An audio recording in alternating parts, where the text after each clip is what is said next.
Howdy, howdy, everyone. Welcome to Babble with Bronies. I am your host. My name is Elliot, as most of you know. Yeah.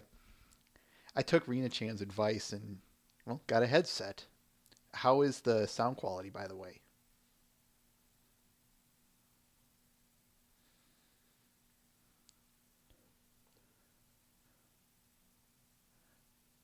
Good, good. I did run some test runs earlier, and it did sound a lot better.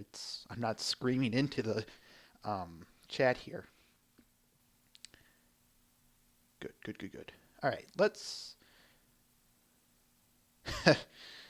That's on your end, Mr. Ben. Howdy, Mr. Death Pony. It's nice to finally see someone else on here. A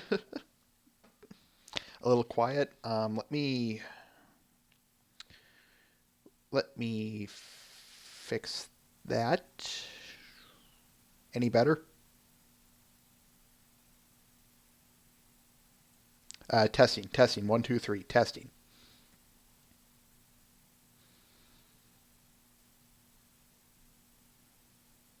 Okay, that's good. If it's not, like I said, if it's just tell me if it's noisy or anything. Like I said, if I sound annoyed, it's because I'm annoyed at the problem. I'm always grateful when people tell me, turn it up, turn it down, can't see it, can't hear it, can't do this, can't do that. I love it when people do that. It only improves the show quality.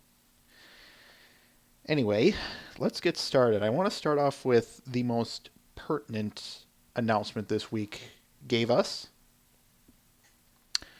the There was of course the announcement on their Facebook profile, the MLP fan page of the 30-day announcement. In other words, it's an announcement of an announcement. Down here in the you can't see it with my beak in the way. I'll give you the link. Here you go. Now, yeah. Now this one is saying this was released this Thursday on the 20th, and this means that it says, quote, blah blah blah. Just between us ponies, we're less than 30 days away from announcing the season 3 premiere date time, end quote. And if that's the case, then the latest this announcement will come is the 20th of October. Now, Derpy Hooves News, a little site I've been following here, took it one step further, which was awfully nice of them. Here is the link for all your viewing pleasure.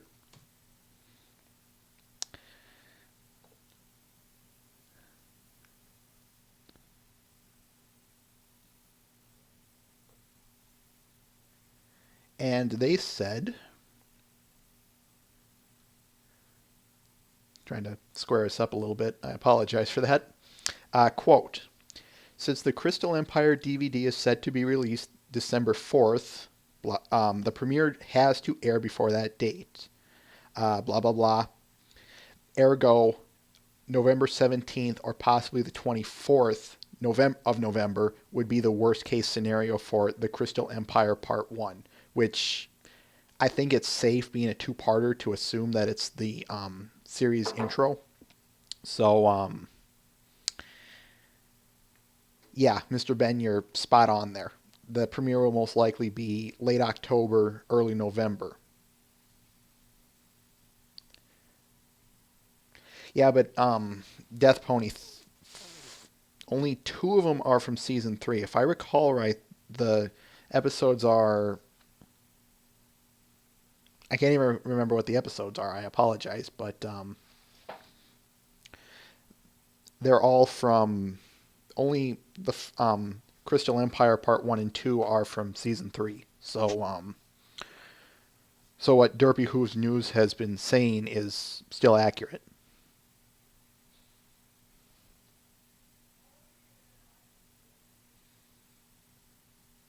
Something like that, Mr. Ben. Yeah, I suppose so, but patience, people. They can't come out at a set schedule. They have to come out whenever the person at the top, I assume Hasbro or the hub or someone anyway, gives it the green light. It's bound to happen. And in other news, I'm going to kind of just move to Brony State news here. Uh, Last night they had the lottery, so we can report on that. I love it when we get to report on it. The A movie is The Dark Knight. The B movie is Living in Oblivion. Never seen that one, so I can't I can't say what that is or isn't. The first Pony episode is May the Best Pet Win, and Pony episode 2 is Lesson 0. First off, I want to say Lesson 0 was selected by Rec, so go figure. and and to be honest, I haven't seen Lesson 0 on that site in a long time. I would say I've seen... I know Baby Cakes has been a very popular one on there lately. Why not, Mr. Ben? Why should not the mods be allowed to participate in the lottery? I don't see the problem in that.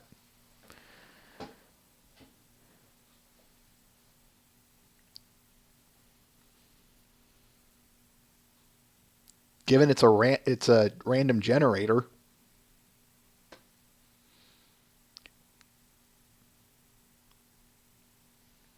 Again, I just fail to see the point of that. Whatever. Moving along, we are going to move on to... There's a special... oh, that's right. I want to say those were the most pertinent things, or at least the first one was. There's going to be no episode of BWB on the 6th of October. I'll be taking some personal time off there. So we'll run a Wednesday episode on the 3rd. I'll, of course, keep everyone in the loop on this, but I'll repeat it again next week as well. But Wednesday, the 3rd of October, we'll be running an episode because there will not be a Saturday episode on the 6th. Okay. All right. Now this next piece of news, I've been sworn to secrecy on, at least that I can recall correctly. It's a charity event, but like it's a bit special. I'm going to give you the link in the chat, and you can do as you wish with it. I told you I can't. The only thing I can do is advertise it to this extent. If I do, I'm going to have my neck put in a noose with some very important people. So take a look at it. If you're in a giving mood, take a look at it, or then give. But it sounds like they're doing okay on this, but they wanted my help in this, which was honoring, humbling, and quite generous of these people. But my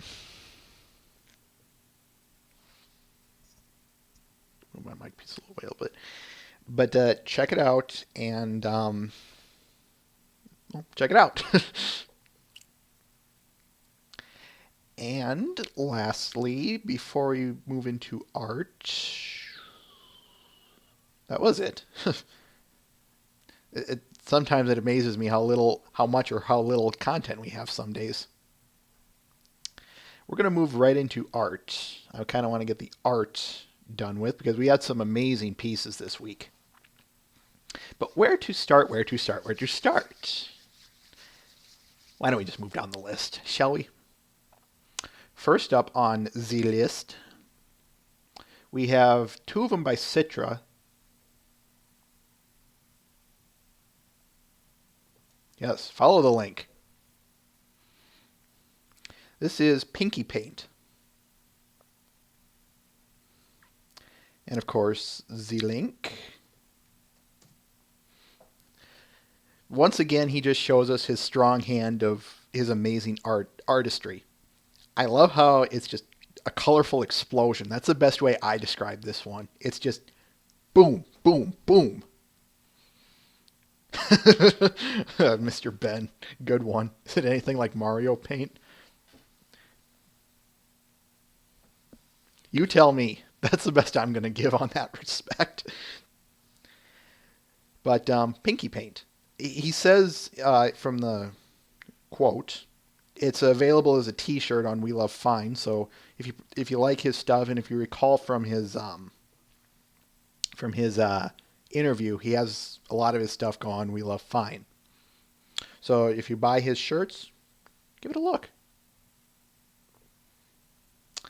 Next up from Citra as well, we have Rarity Diamond. This one I think it was from a live stream of his or something, but I remember seeing this one kind of floating around. But yeah, take a look at it. Beautiful piece. I really love his lighting effects here. And for the record, I think Rarity would enjoy being a huge diamond. The only problem with this, though, is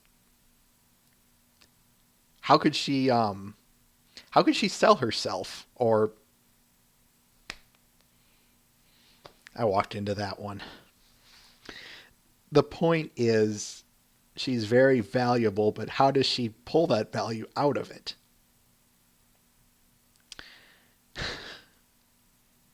Yeah, you wonder why I did this, Death Pony? Oh, Lord, Lord, Lord, Lord. Anyway, um,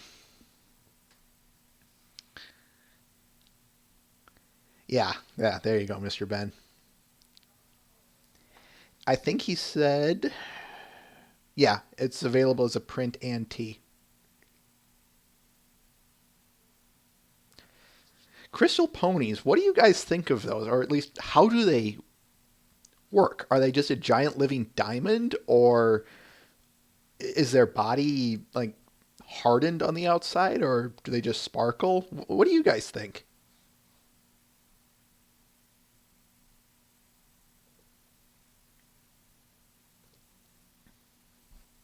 Because I'm not 100% sure.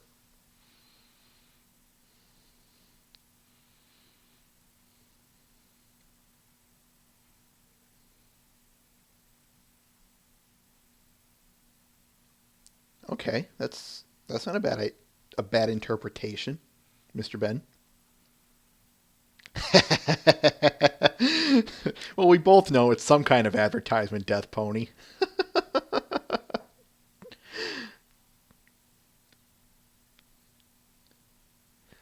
Okay, yeah, Mr. Ben. They're both good interpretations.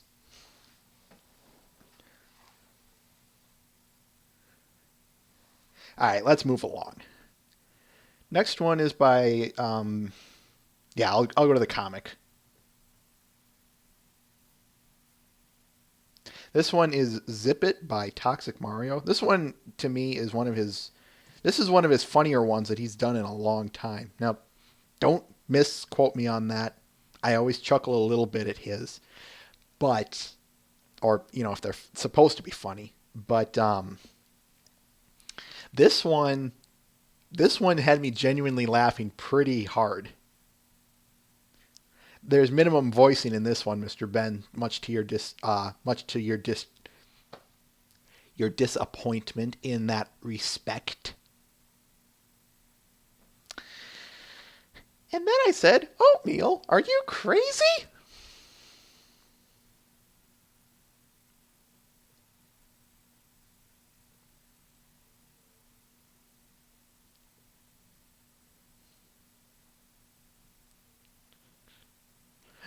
That still gets me. Let's be honest here, people. How many times have you wanted to do that to someone? How many times?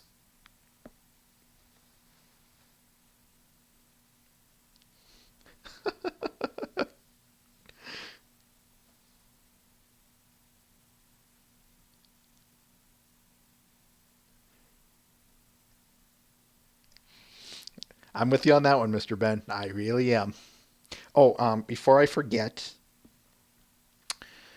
I am aware typically if it's lagging. So, again, I still do want you to remind me if it's lagging, but yes, usually I am aware of it.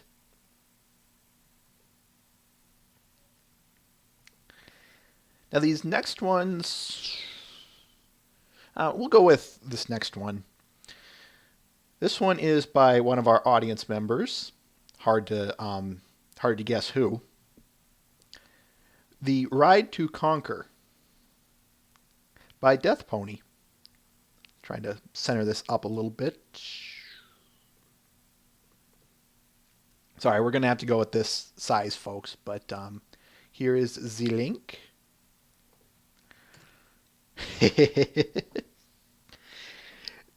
I just can't. Again, he just amazes me with his detail. I just can't get over his impressive attention to detail.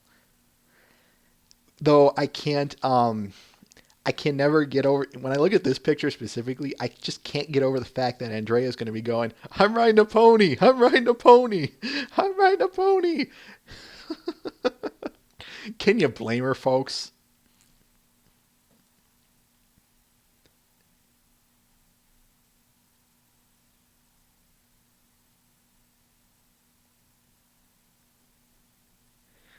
Watching the chat here.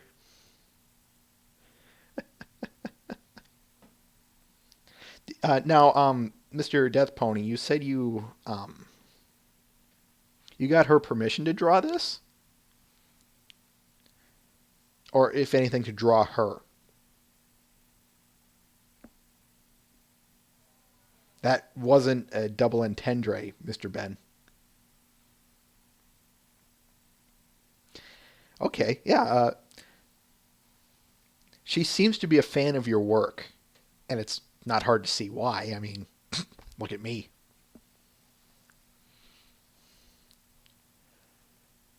Okay,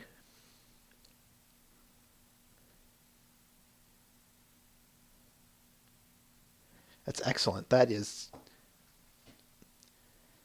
I I subscribe to her on Facebook and Twitter, and I usually catch her Facebook comments because I'm so early on Twitter.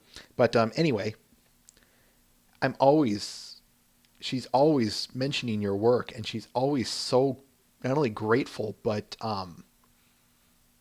proud, I suppose.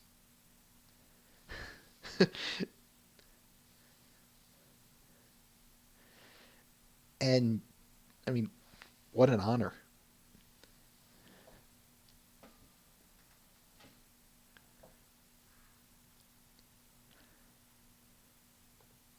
All right, moving along. Now let's get to which one? Do we want a pretty comic or not a comic, a pretty picture or a comic? I'll let you guys choose.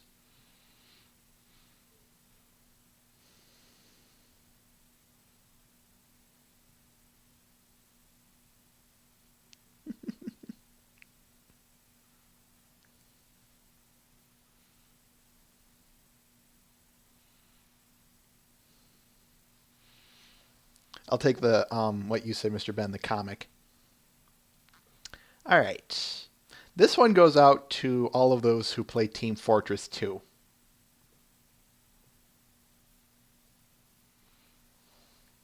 This one is Ready Up by subject number 2394.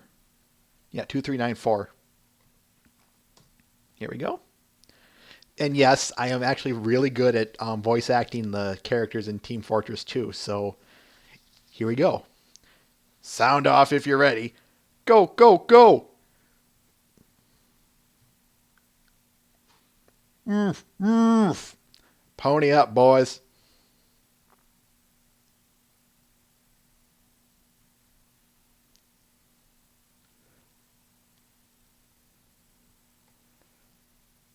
What? Get off of me.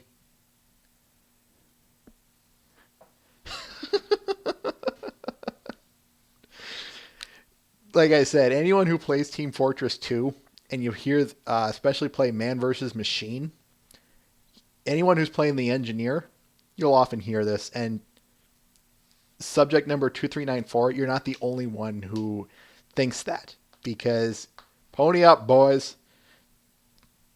All I can imagine is just the entire cast of 5 players suddenly getting on a My Little Pony pony and facing the robots. That would be of course be the cool version, but lawsuits prevent that. Oh, and by the way, in case you're wondering, folks, if you're gonna play Team Fortress 2, play the PC version. You can trust me on this one.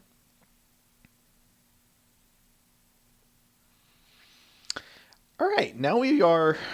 Oh, which one do I want to show next? Oh, there's so many good ones. Do you want a steampunk version or Queen Chrysalis?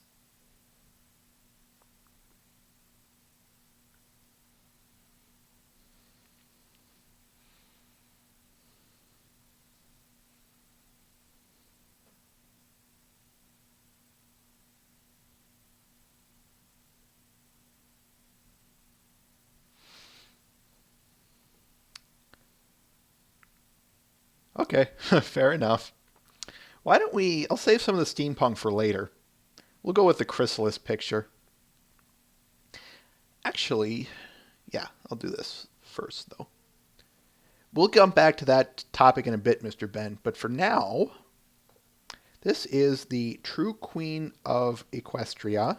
There's the link by Vardis Touch. Hope I'm pronouncing that correctly.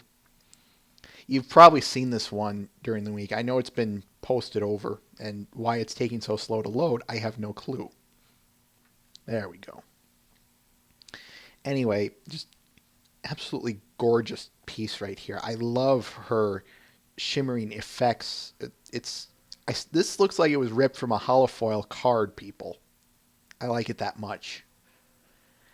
You can check out some of her other work. Trust me, it's worth checking out. I can also assure you we'll be hearing from her later. Just yeah.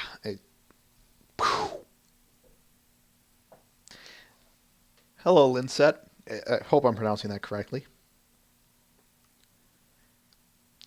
But Vardis, if you are watching this, don't stop. Seriously, do not stop. You're going to go far with this drawing, with artistry.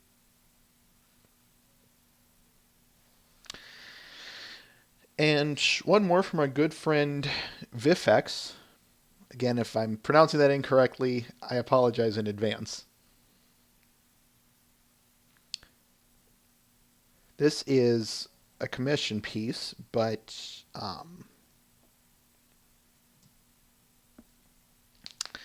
what was it I was going to say? Yeah, Death Pony. Yeah, yeah, I checked in on that too, but yeah. Anyway, this is Luna and Celestia, Sisterly Love by Vifex. This piece is another one of those important ones, if you ask me. Why I say this is it's not, maybe not important to to the fandom as a whole, but it is to Vifex. To me, this is a show of improvement on his part. It's a really well done piece that I swear I almost thought he topped himself beforehand with his Raider or Daring Do in the Temple of Muffin. But this one, he took it another step further. It's a really well done piece by him thus far, and I'm really hoping he can just keep improving upon this. It's a little cold up here. I apologize, folks. And one of the things I gave him credit for was the look between both Celestia and Luna. It's very well done. It's not an erotic look. It's a very platonic, sisterly look. It's very good. It's very good on his part. He's definitely one to keep watch on. I'll just say that, folks. I know I will be. All right, let's move on to the fun stuff with the steampunk. Now, you remember what I said to you, Mr. Ben, about a steampunk queen chrysalis? Well, this isn't exactly it, but I'll explain that in a second.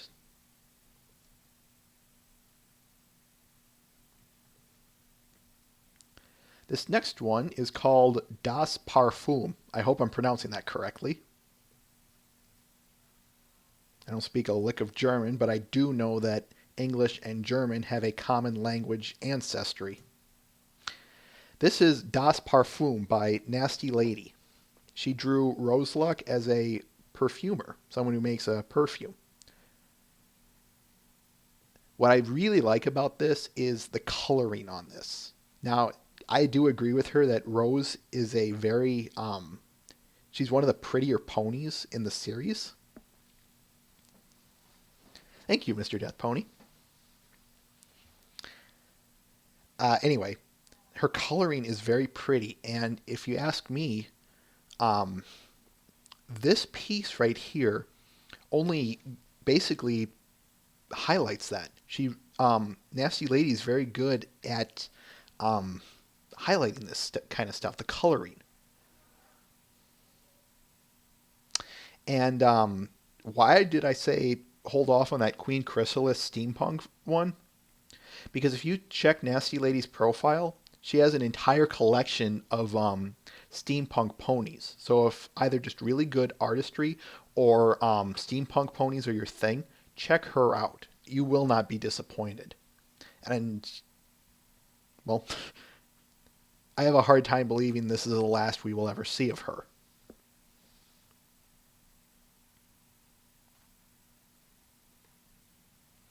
And finally, our last steampunk is also by subject number 2394. Yeah, I wanted to save the steampunks, just kind of put them in a set. And here's the link. He's definitely someone you're going to want to keep your eyes on, folks. I've been keeping my eyes on him for a while now, and I just wish I could have been displaying his art sooner. Well, I guess the same can be said of a lot of people, but I digress. Just a really pretty piece. Look at the grass. It sparkles. It's another good attention. It's another great piece with attention to details. I really like her hat. I just can't get over that hat, especially the little butterfly emblem in it. It's just really pretty.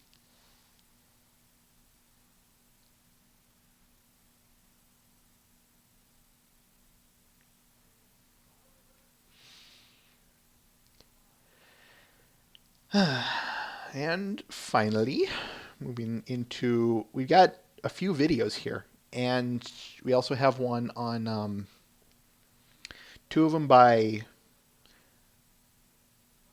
I got to put that in correctly. There we go. Two of them we have by our good friend Al Eupster. I think we're going to listen to this one first. Or if I got it, I think I got it correctly here. No, this first one, I'm going to have to update this. This one is by Rina-chan, or Melee Princess as her YouTube name puts it. But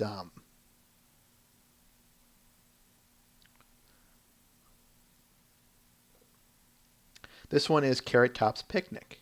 I'll get you the link after the video. Let me mute myself.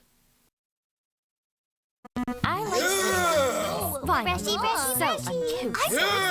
Like this. I don't care. Wouldn't one. I just wanted to thank every pony for coming.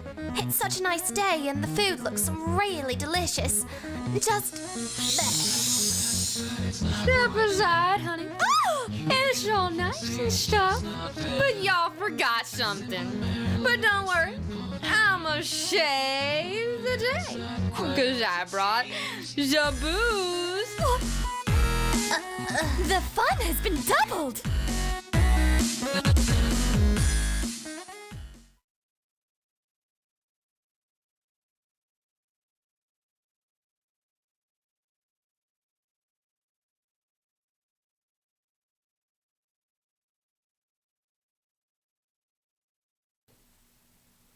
Sorry about that, folks. Just had to get the sound back on.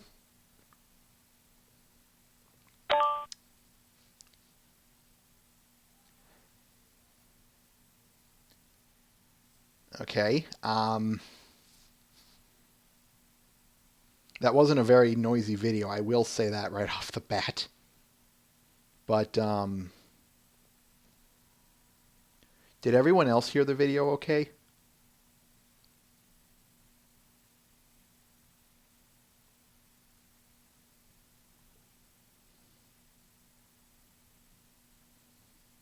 No, no.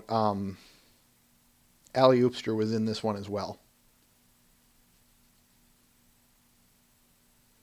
Okay, then was it okay, by the way? Like, loud enough, or...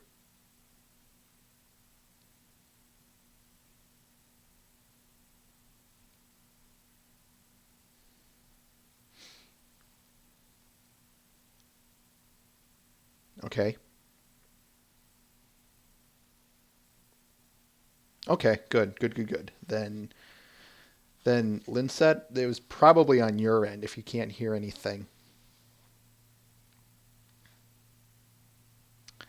All right, now this next one, I really love this one. It was released last Friday, and I can't stop, or this Friday, I should say, yesterday. But I can't stop listening to this one.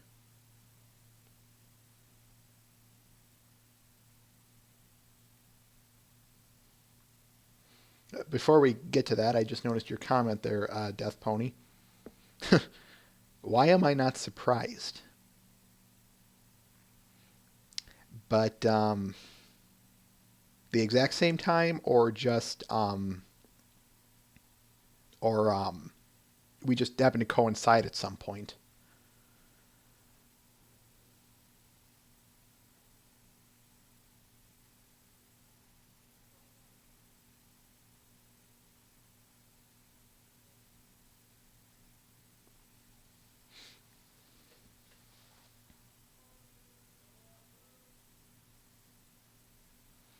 That's not the one he's referring to, Mr. Ben.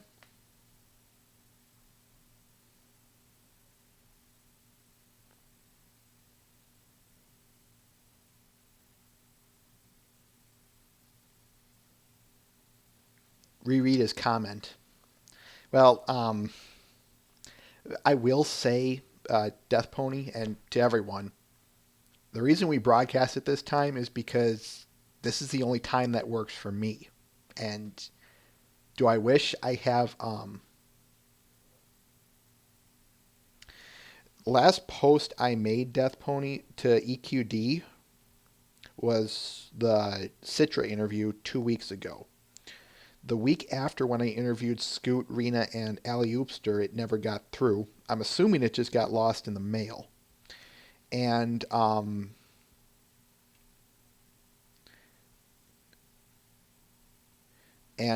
where was I?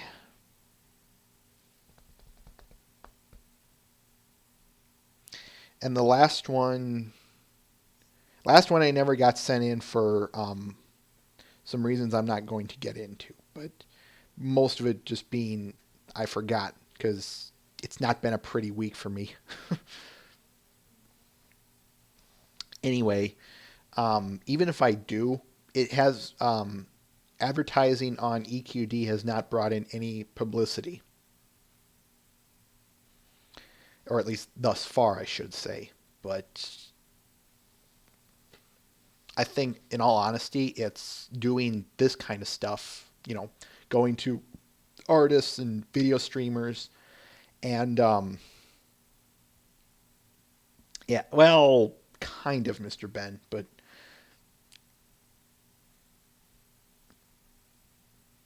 are we really here to discuss this kind of stuff? I guess if you guys want to, we can really quickly.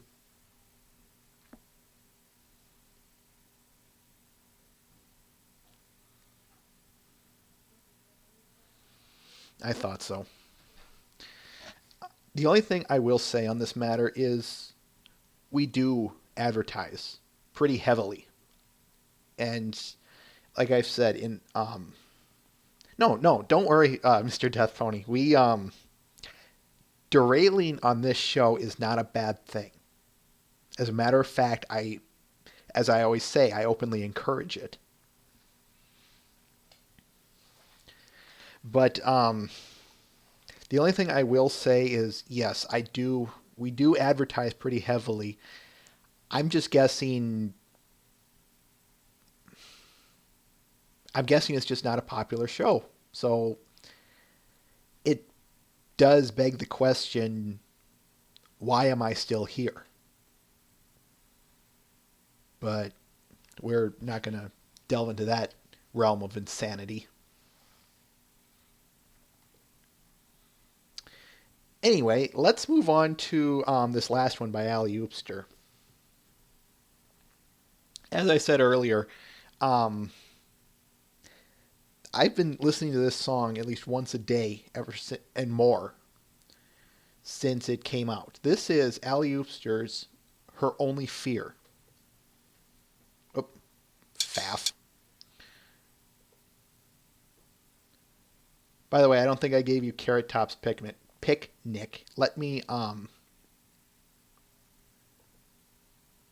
True, that is very true, Mr. Death Pony. Here is the link to Carrot Top's Picnic, so if you want to watch it, watch it. And here we go with Her Only Fear.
Her only fear.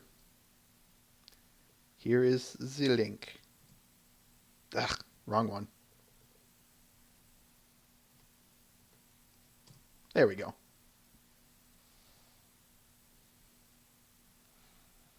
Yeah, can you see why I've been listening to that one?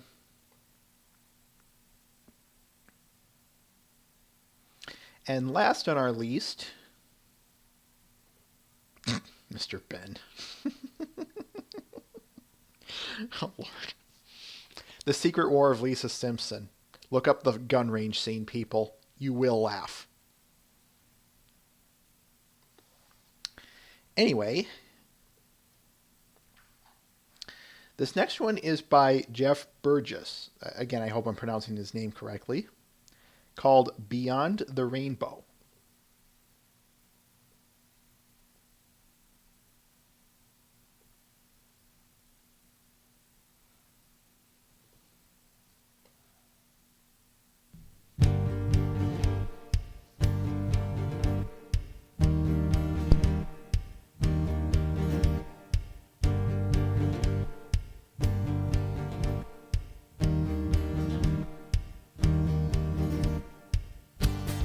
There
ladies and gentlemen, Beyond the Rainbow.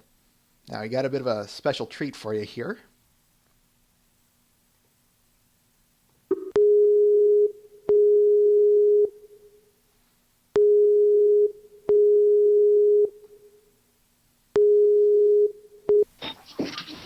Hello. Mr. Jeff, are you there? Yes, hello. Excellent. So, how's everyone doing? Well, we just got done watching your great video. Why, thank you. So tell us about it. What was the purpose of it?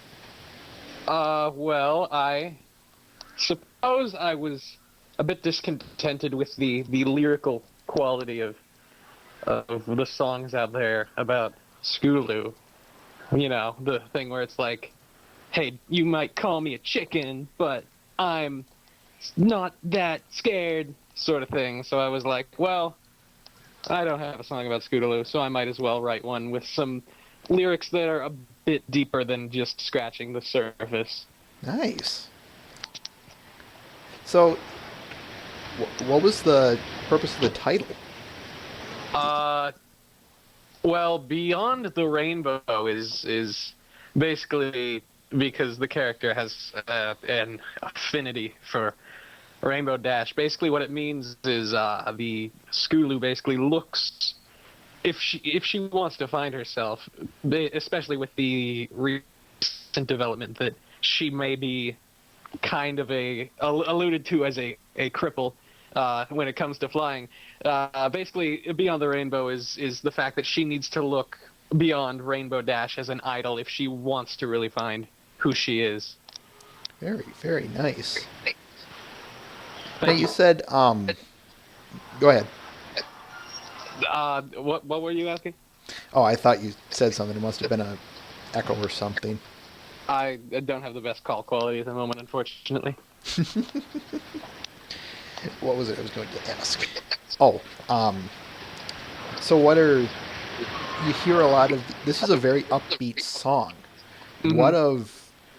What if those sadder Scootaloo songs that you hear? I don't know if you've heard any or not, but I've heard my fair share. Was this a kind of counteraction to it? Well, it is not necessarily to that, but definitely a little bit. But this was mostly, I had been making a lot of sad songs recently, so there was a lot of pressure on me to make something that was happy, and I don't think I accomplished that because it's definitely not a happy song, but it's upbeat and it's not sad, and that was really what I was trying to accomplish. You can always do it in the next one. Yeah. Yeah, I don't think the next one's going to be very happy either, but you'll just have to wait and see for that. Fair enough. Now, one other thing I wanted to ask. Mm-hmm.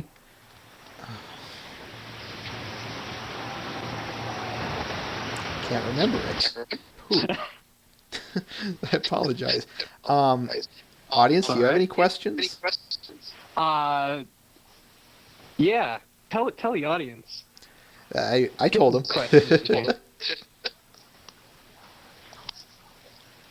Now, what was it I was going to ask? It was on a lyric.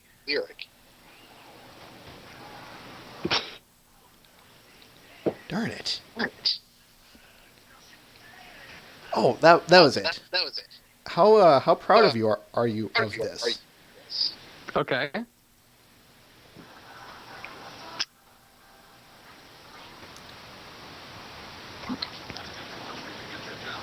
Mr. Jeff?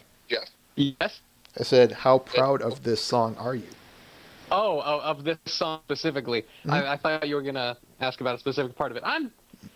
I'm proud of what it accomplished and probing deeper into the character than really anyone had previously gone, and that's what I try to do with most of my songs is add a deeper element to things that people don't normally explore too lyrically. There's so many talented musicians in this community, but despite all the musical talent, there's a big tendency to just scratch the surface of lyrical depth.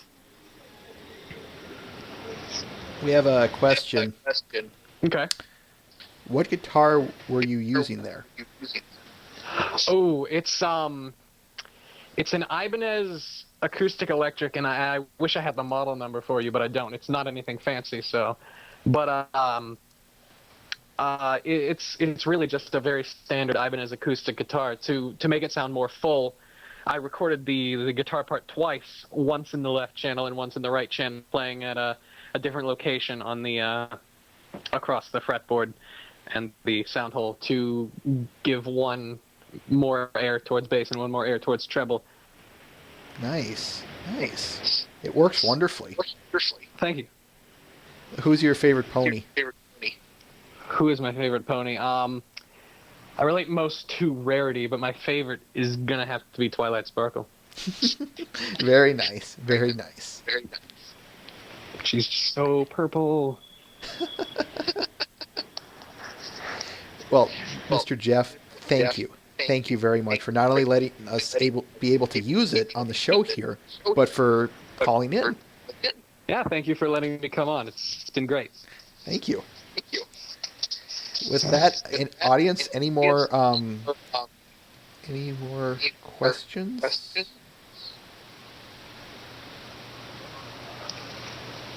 No one wants to know what my favorite fruit is. That's too bad. What is your favorite food? My favorite fruit is mangoes. Because Nice. mangoes are so important. Any more songs in the workings? Well, I've got a very large song that I should be releasing this week, but it's been in production the past 3 months, so I can't promise that it's coming out soon because it keeps taking forever. Fair enough. Yeah. Well, if when you release that, we have your permission to show it? Of course. Excellent. Excellent. Thank you very much. No problem. With that, again, I just want to say thank you very much, Mr. Jeff, for not only allowing us to use it, but now allowing us to use your future release. And thank you for coming on our show. Thank you for bringing me on. It's been great to come on here. Thank you very much. Take care. All right, you too. Ladies and gentlemen, Mr. Jeff Burgess. What happened to, oh, I suppose he had to go or something.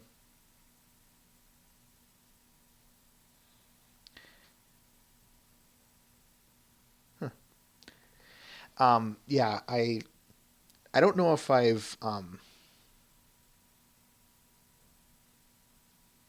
suppose that's something I need to make a little bit more clear, and I apologize, and I'm sorry for that, Mr. Death Pony. If you wanted to be on the show, as in with video and explain stuff like your workings, I would allow it easily. That's not that's something I can work around. And again, I'm sorry I didn't tell you.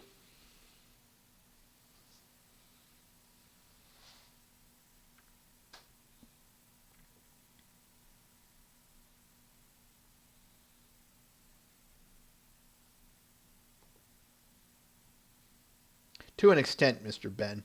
Too many, and it's just going to be that's going to be the whole show, which, fun and all, but oh, you're referring to interviews or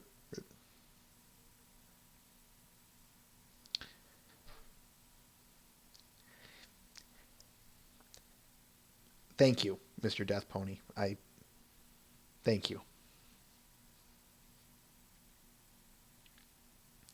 And with that, we are finished with, we're finished with the content. So shall we move on to the,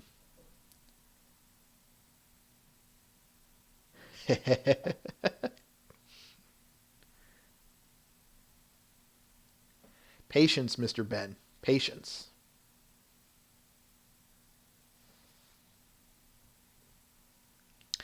All right, as I said, shall we move on to the episode, people? I think we should. Just let me get it set up there. Shh, shh.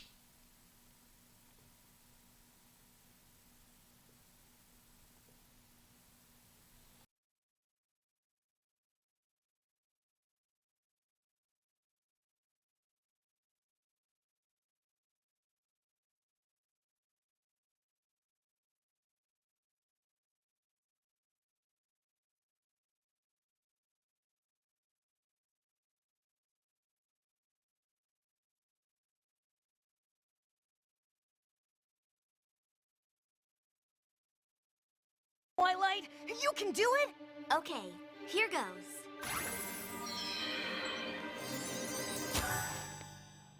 Ha-ha! You did it! Growing magic. That's number 25. 25 different types of tricks, and counting. And I think this is the best trick so far. Hello, Rarity. What's that? Oh, it's nothing. Just my awesome mustache. Sorry, Romeo. As attractive and enticing as you look, it's just for practice and it's gotta go. Wait! Oh, rats. My little pony, my little pony. Ah, my little pony. I used to wonder what friendship could be. My little pony. Until you all shared its magic with me. Big adventure, tons of fun. A beautiful heart, faithful and strong. Sharing kindness, it's an easy feat. And magic makes it all complete. You have mine. Did you know you're all my very best friends?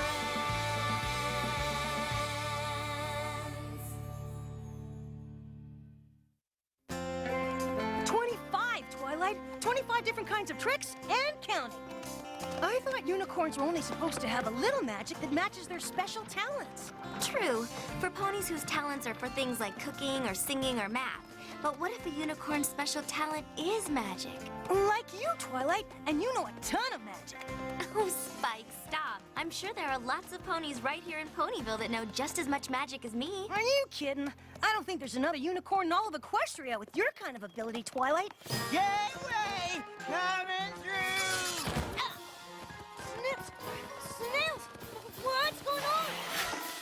Haven't you heard? There is a new unicorn in town! Yeah, they say that she's got more magical powers than any other unicorn ever! Really? Oh, no way. That honor goes to Twilight here. Where is this unicorn? Oh, she's in the town square. Come on! Yeah, come on! Come one, come all, come and witness the amazing magic of the great and powerful Trixie! Watch in awe as the great and powerful Trixie performs the most spectacular feats of magic ever witnessed by pony eyes! My. What boasting? Come on. No pony's as magical as Twi. Oh, hey, Rarity, mustache! There's nothing wrong with being talented, is there? Nothing at all. Except when someone goes around showing it off like a school filly with fancy new ribbons. Just because one has the ability to perform lots of magic does not make one better than the rest of us. Especially when you got me around being better than the rest of us. Magic's magic. Boo! Well. It seems we have some naysayers in the audience. Who is so ignorant as to challenge the magical ability of the great and powerful Trixie? Do they not know that they're in the presence of the most magical unicorn in all of Equestria? Just who does she think she is? Yeah, since we all know that Twilight here is... Spike, shh. What? What's wrong? You see the way they reacted to Trixie? I don't want anyone thinking I'm a show-off. So great and powerful, Trixie. What makes you think you're so awesome anyway? Why, only the great and powerful Trixie has magic strong enough to vanquish the dreaded Ursa Major!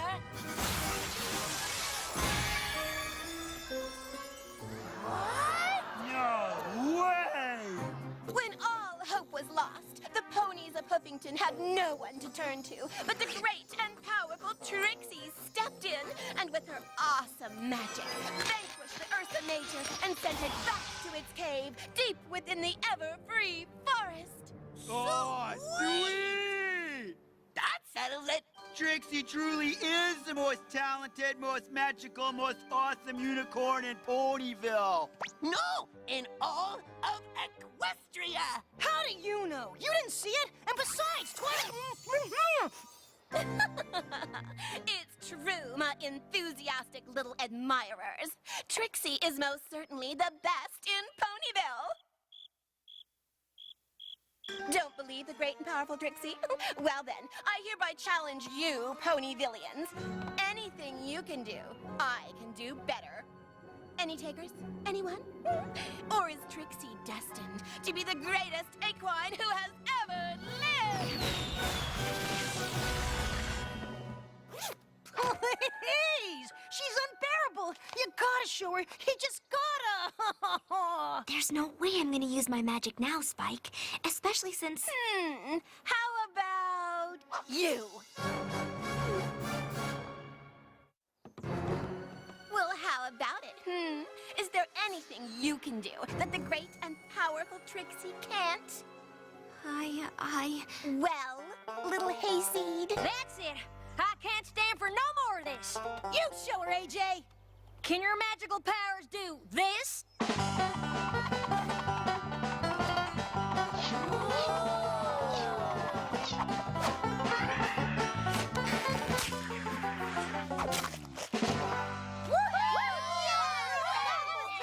Top that, Missy!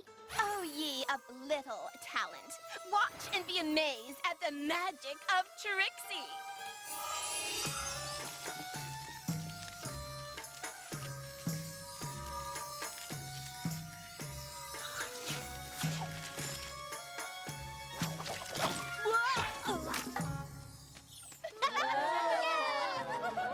Once again, the great and powerful Trixie prevails. There's no need to go strutting around and showing off like that. Oh? That's my job.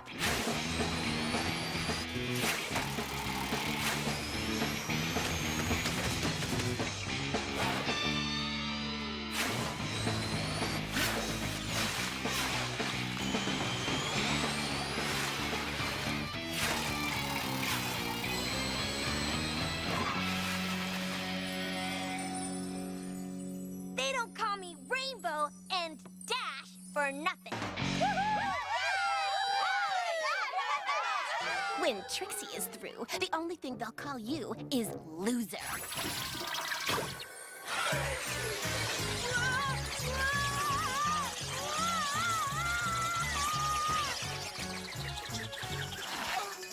I think I'm gonna be sick. Seems like any pony with a dash of good sense would think twice before tussling with the great Trixie. What we need is another unicorn to challenge her. Someone with some magic of her own. Yeah, a unicorn to show this unicorn who's boss. A real unicorn to unicorn tussle. Enough. Enough, all of you. I take your hint, but Rarity is above such nonsense. Rainbow Dash and Applejack may behave like ruffians, but Rarity conducts herself with beauty and grace. Ooh, what's the matter? Afraid you'll get a hair out of place in that rat's nest you call a mane? Oh, it is on. You may think you're tough with all of your so-called powers, but there is more to magic than your brutish ways. A unicorn needs to be more than just muscle.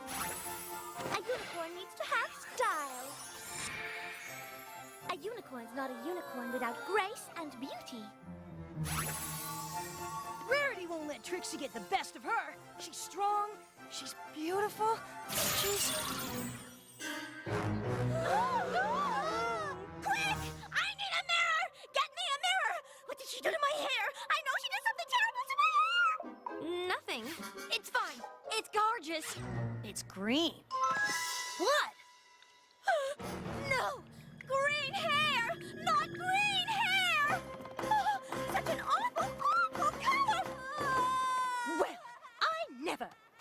Well, Twilight, I guess it's up to you. Come on, show her what you're made of.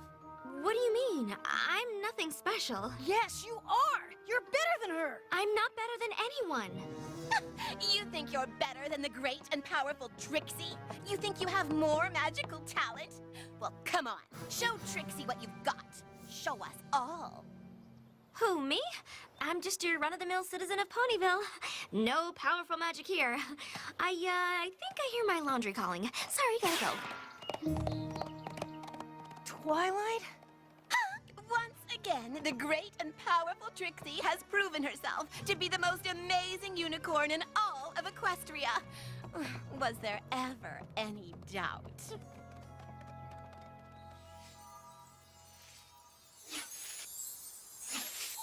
Here's the old smoothie you asked for with extra hay, just how you like it.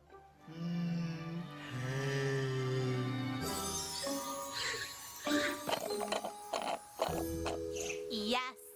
Oh, tell us another story, great and powerful Trixie. Yeah, tell us about how you vanquished the Ursa Major. Trixie is far too exhausted from performing feats beyond imagination. Be gone with you until morning. Oh, of course, great and powerful Trixie. Anything you say, we are at your beck and call. What are you two doing? Just bringing the G and PT. The what? The great and powerful Trixie. Sheesh. Just bringing her a smoothie. How can you fall for her lameness? She's just a show-off. Unlike Twilight, who... The great and powerful Trixie vanquished an Ursa Major. Can your Twilight claim that? Oh, really? Were you guys actually there? Well, no, but... But nothing. The proof is in the pudding. I like pudding. Look, unless an Ursa Major comes waltzing up the street for Trixie to vanquish, I am not going to believe a word she says. And neither should you. An Ursa walking up the street, hey? Snails, you thinking what I'm thinking? Why is it they call it a flea market when they don't really sell fleas? Yeah, oh, come on.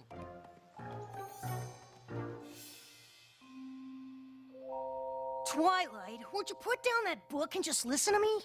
Didn't you see how they hated Trixie's bragging, Spike? If I go out there and show off my magic, I run the risk of losing them as friends. It's not the same thing, Twilight. You'd be using your magic to stand up for your friends. No, Spike, it's exactly the same. Come on, Twilight. Any one of these tricks, even the teeniest, would be enough to show up Trixie. I don't want to be seen as a bragger like Trixie. But you're the best. Please, Spike, I said no. If that's the way you want to be, then fine.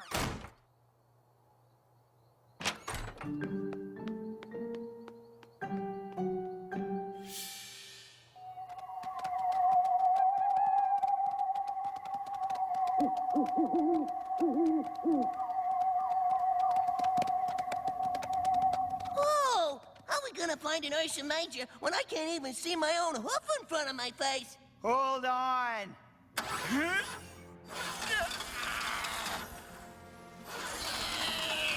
Oh, that's better.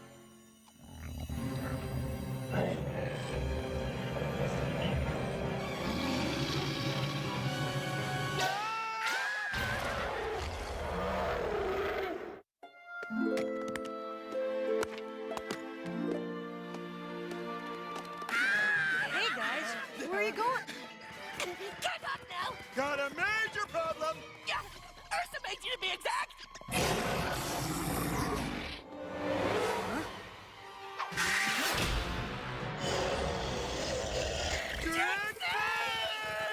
Twilight! Trixie, come out! Trixie thought she said the great and powerful Trixie did not want to be disturbed. We have a tiny problem. Actually, it's a big one. What is so important that you cannot wait until morning to disturb Trixie?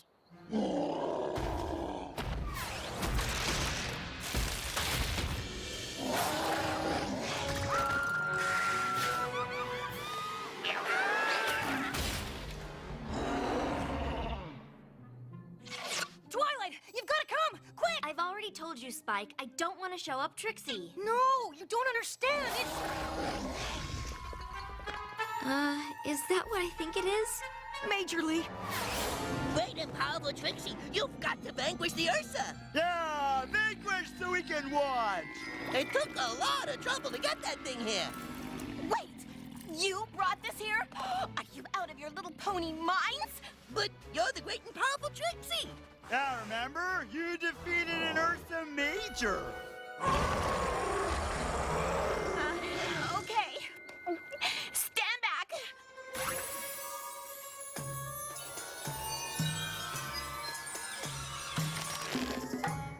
Piece of cake. Oh, come on, Trixie.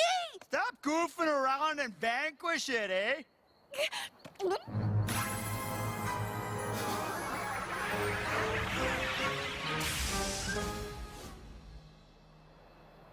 Well, that was a dud.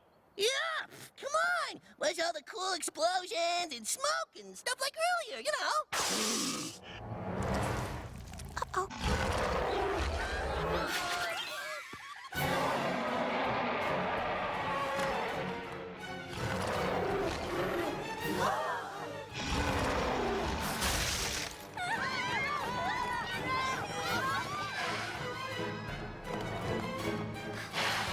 What's going on?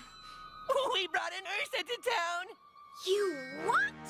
Don't worry, the great and powerful Trixie will vanquish it. I can't. What? Oh, I can't. I never have. No one can vanquish an Ursa Major. I just made the whole story up to make me look better. Made it up?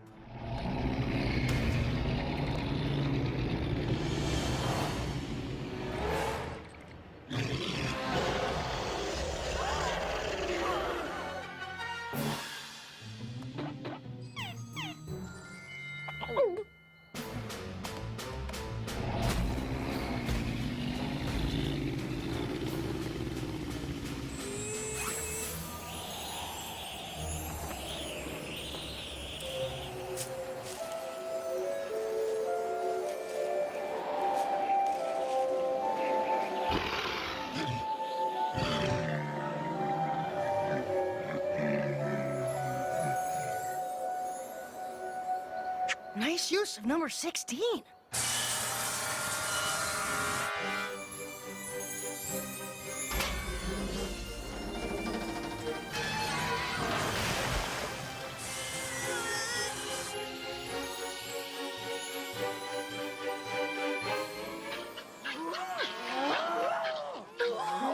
Golly, don't you know? That's new.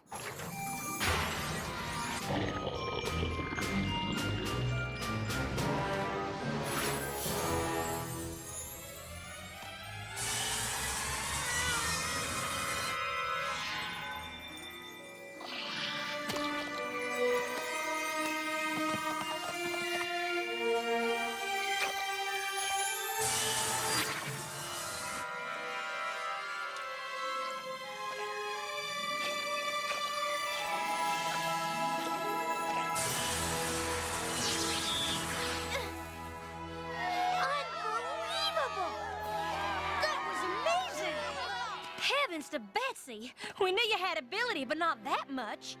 I'm sorry. Please don't hate me. Hate you? Why, whatever do you mean, darling? Well, I know how much you all hated Trixie's showing off with her magic tricks, and I just thought... Whoa! Magic's got nothing to do with it. Trixie's just a loudmouth. Most unpleasant. All hat and no cattle. So, you don't mind my magic tricks? Your magic is a part of who you are, Sugar Cube, and we like who you are. We're proud to have such a powerful, talented unicorn as our friend. And after whooping that Ursa's hindquarters, we're even prouder. You are? Uh-huh. Wow, Twilight! How'd you know what to do with that Ursa Major? That's what I was doing when you came looking for me. I was so intrigued by Trixie's bragging that I was compelled to do a little reading up on them. So it is possible to vanquish an Ursa Major all by herself? That wasn't an Ursa Major. It was a baby, an Ursa Minor. That was just a baby? And it wasn't rampaging. It was just cranky because someone woke it up. Well, if that was an Ursa Minor, then what's an Ursa Major like?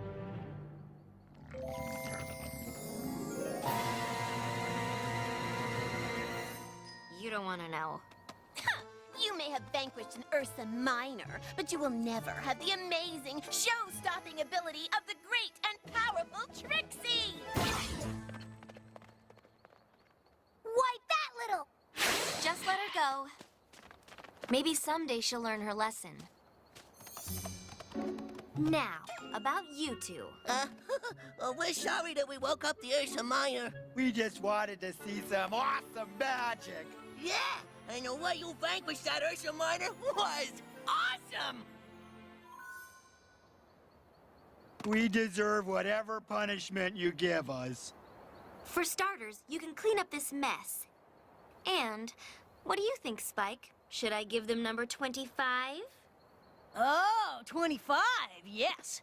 And I think I deserve it too. I think you're right.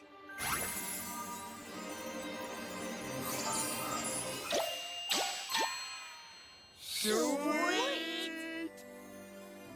Dear Princess Celestia, I have learned a very valuable lesson about friendship.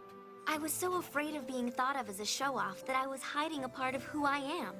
My friends helped me realize that it's okay to be proud of your talents, and there are times when it's appropriate to show them off, especially when you're standing up for your friends. So, you finally admit that you're the most talented unicorn in all of Ponyville? Well, yeah, but it's nothing to brag about. So, how did it go with Rarity? She didn't go for the mustache.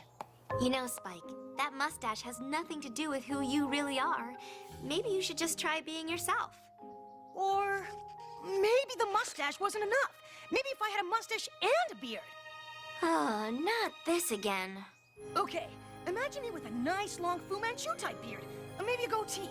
Oh, no, a soul patch right on my chin.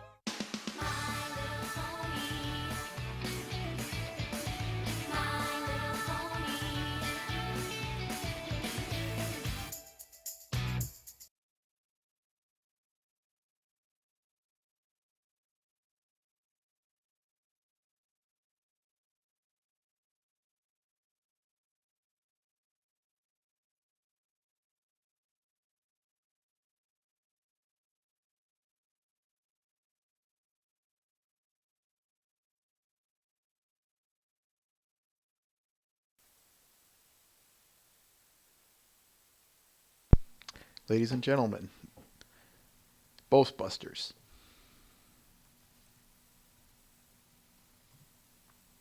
So, what are your guys' initial thoughts? Start off with the episode as a whole. What did you think of it as a whole?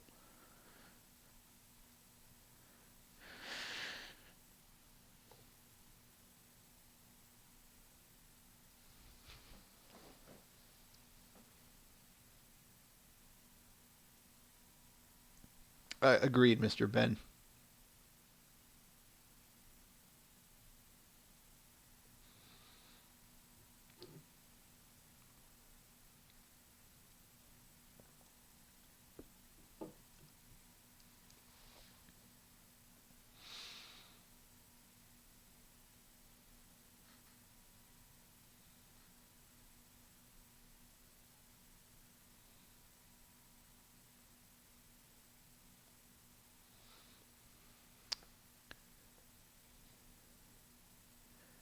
Yeah, something along those lines too, Mr. Ben.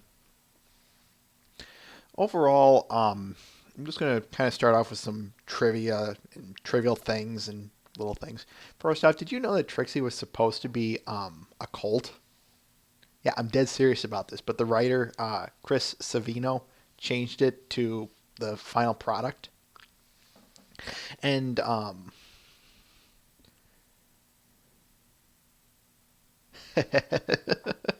Death Pony when you have bacon hair. Agreed. Agreed. And also, I don't know if you caught that. Did you know this is the first episode in which all of the main six are present, but some of them do not have speaking roles? I remember reading this and then going back to rewatch it, and I never saw the main six until finally now. You can see Fluttershy and Pinkie Pie in the crowd, but they're only there for such a short time. And Pinkie is there at the end, the end crowd. But like I said, it's so sudden that right over me. All right, now let's get into the fun stuff. Now, how do I want to put this? Where do we want to start? With the episode itself or with the characters? Because we really can't. The story of this one isn't, say, something like the previous ones. The what I mean by this is, unlike say episode 3, where we could kind of progress down the story, this one is more character study based driven. So do we want to start with the episode or with the characters here, people?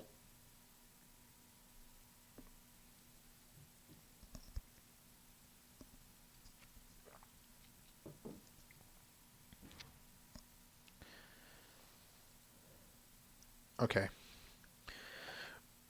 Why don't we start with the characters? And I want to start with Trixie, and this one's going to take a long time for us folks. I know we're going to be here a while with her. But I want to get your initial impressions on Trixie herself. What do you think of her? What are your impressions of her? What do you like about her? What do you hate about her? That kind of stuff.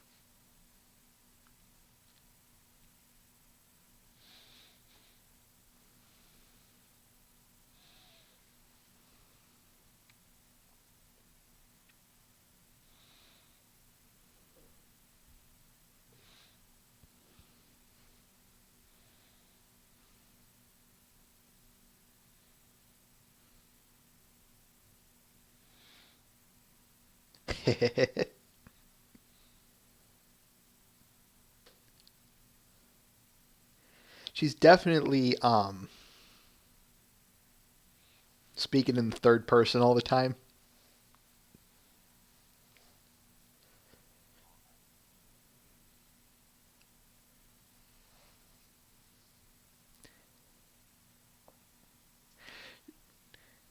How do I want to start this?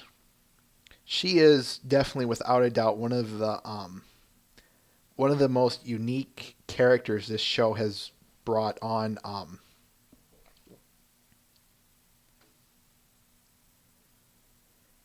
Okay, yeah, How do I see your point, Mr. Ben? I just want to go on for the record and say no. I do not like Trixie. So please, all of you who love her, fight me. Fight me. But why do I not like her? Well, I certainly admire her as an antagonist, as a, proud, overconfident type character. I just cannot get over the almost screeching in my ears when I listen to her voice. No, I do not. I'm not a fan of her voice very much, people. That, and like I said, her overconfident, boastful nature just drive me up a wall. Now, don't get me wrong. When she when at the end she is forced to admit that she can't vanquish an Ursa Major, or at the time we were under that assumption.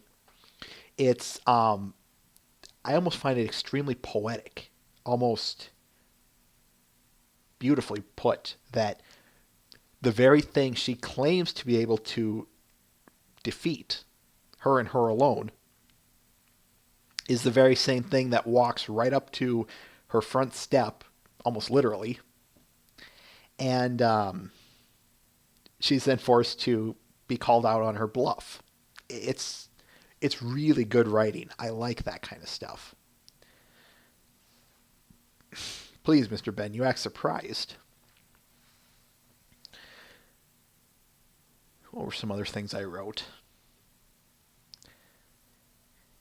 So, and here's the thing, though, about obnoxious villains that I just want to put out there.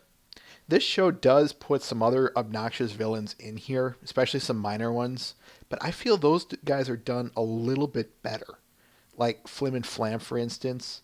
And we'll get there when we get there with them. But yeah, I like those two better than Trixie.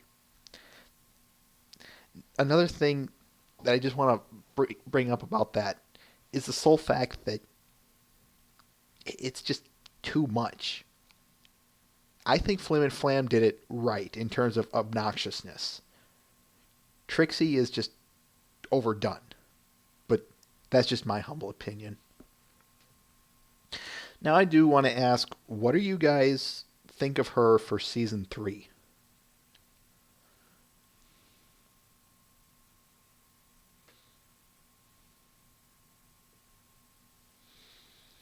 or what I mean by this is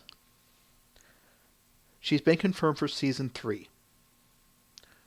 What do you guys think of her being rewritten into the story like this?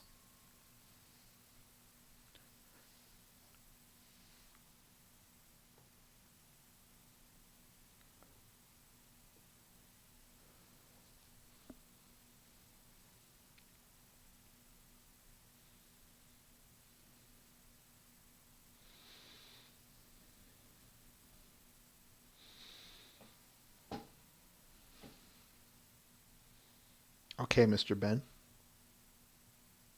And yeah, Death Pony, you make up a good point too.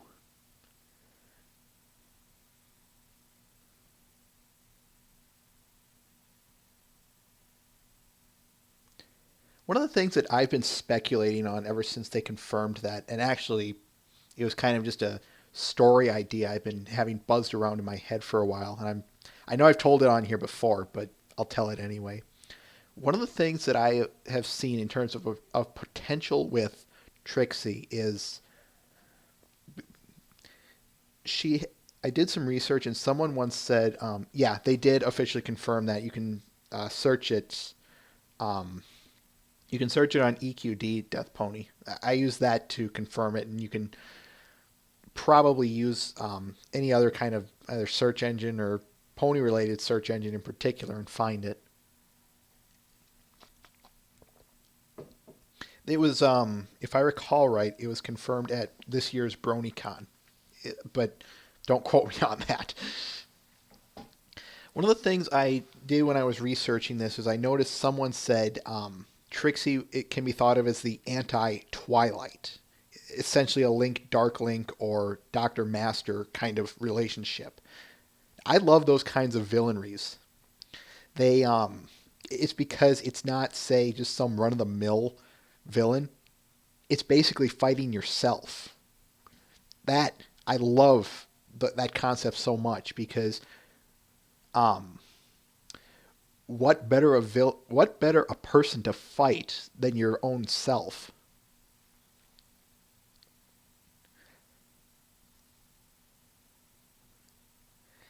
And in that respect, on a speculation standpoint, Mr. Ben, if how do I want to put that? I'm curious how they could make her a recurring villain, though. That's the key here. Is um hmm.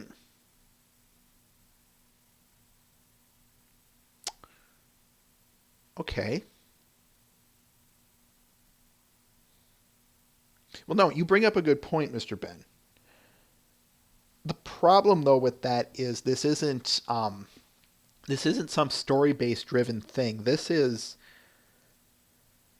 or something like I don't know, an anime or where they tell a story and there is a recurring villain or something to that effect. This is a slice of life kind of thing. And while of course they certainly take their liberties from time to time,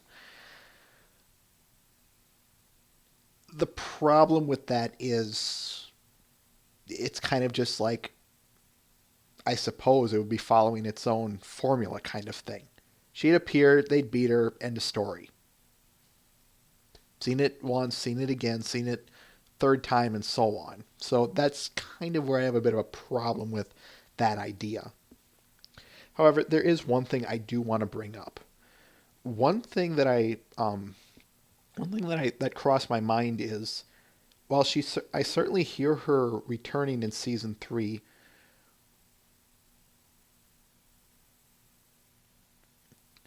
Right, Mr. Death Pony. That's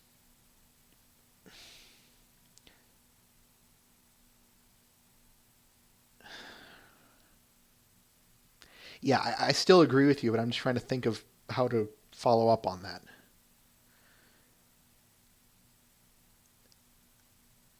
I suppose it wasn't because it was not on a personal, they didn't personally beat her or anything. Her shame was exposed to herself.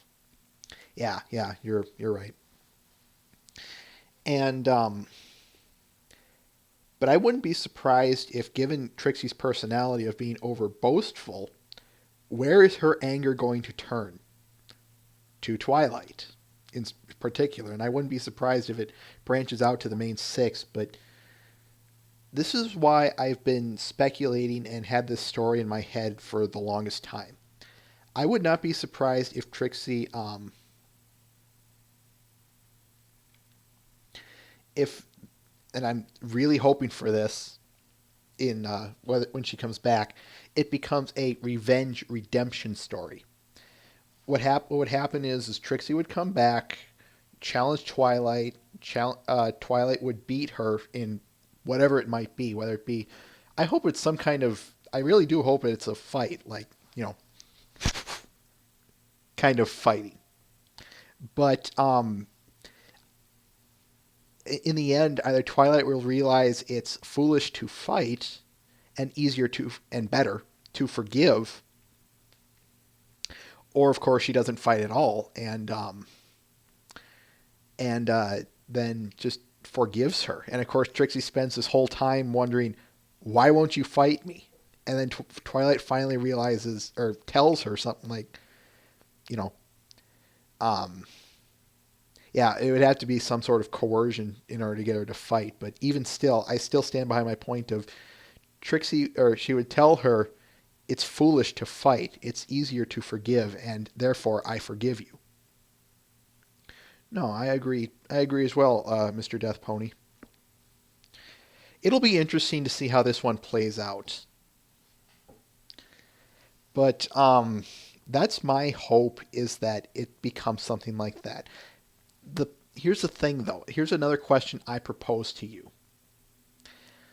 Given that idea, if it's a revenge redemption story, I wouldn't be shocked if Trixie then becomes some kind of recurring character.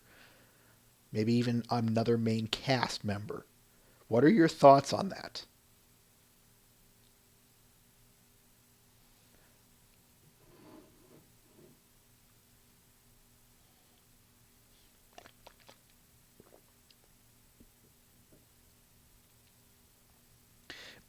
Because especially given her popularity, I wouldn't be surprised if they try and shoehorn her into the main cast, or even the secondary cast.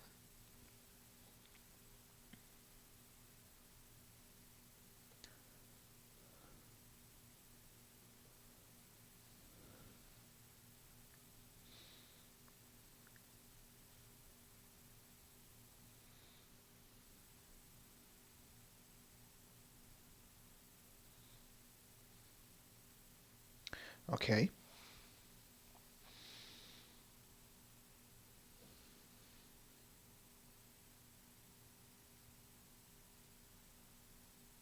Mr. Death Pony, do you have anything to say to that?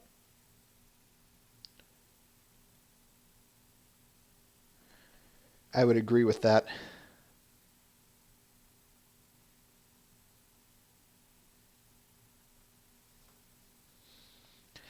To me personally, it's a bit of a mixed bag. Sure, if they can use her, excellent. But as a main character, I think a lot of her personality traits are covered in amongst the other characters, like her over boasting in Rainbow Dash, her confident nature. What else?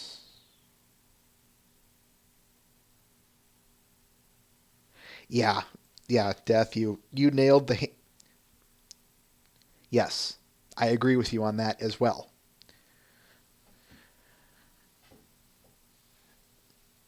Now, if how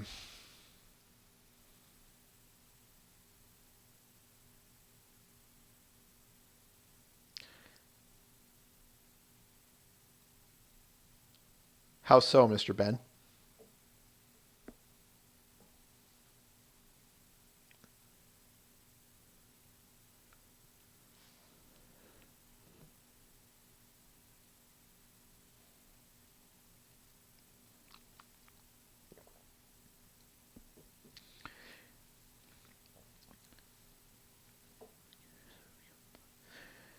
I sure hope they don't, Mr. Death Pony.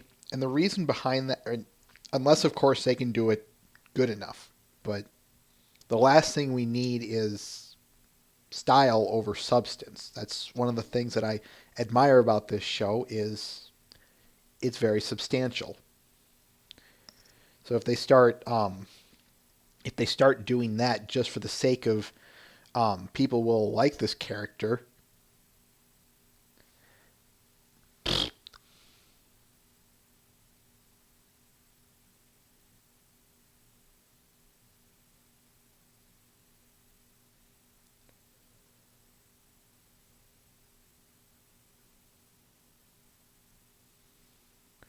Oh, Mr. Ben, I see your comments and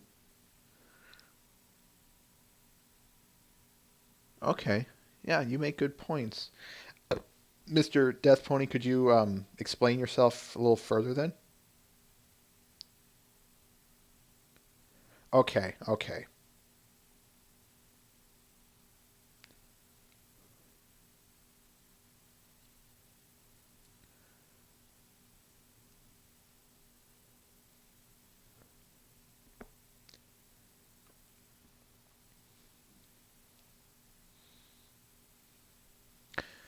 Okay.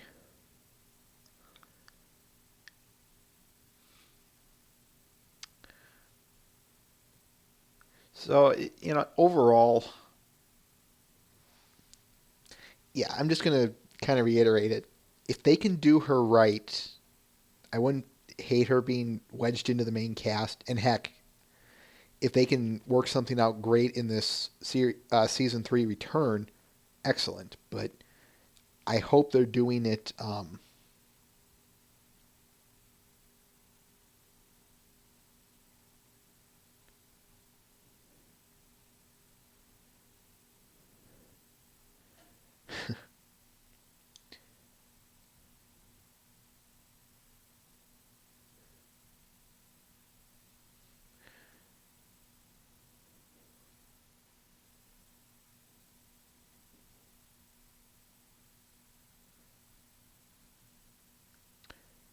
But of course, just because they're popular doesn't mean they can be brought back successfully.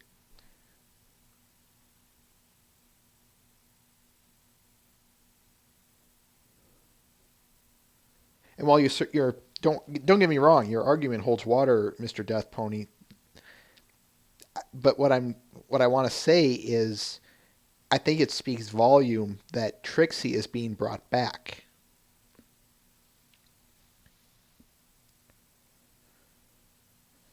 It definitely, I definitely think in that, yeah, it speaks volume that Trixie, if what you're saying is true, which, like I said, I agree with, it speaks volume when she's being brought back.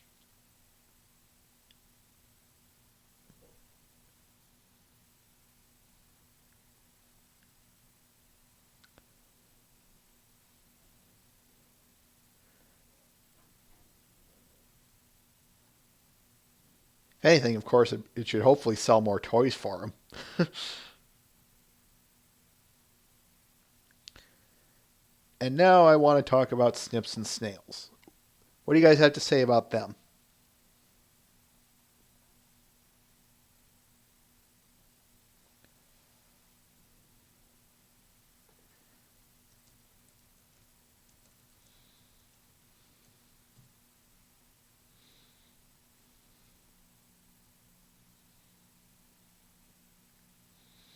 And here, I knew I cursed it when I said, so far it's so good.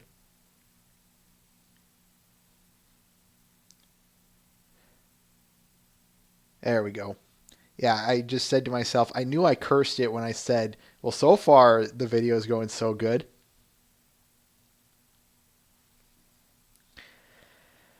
All right. As I was asking before we got disconnected, your thoughts on Snips and Snails, everyone?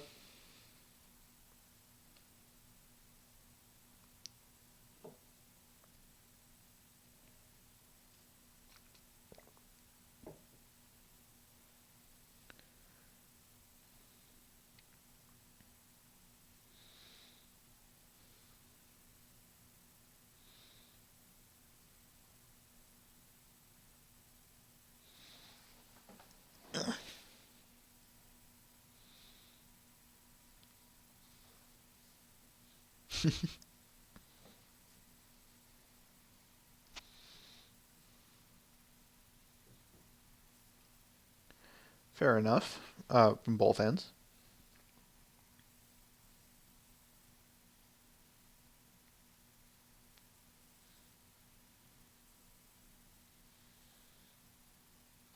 That brings up a good point, Mr. Death Pony, because I kind of want to expand upon that eventually. But carry on.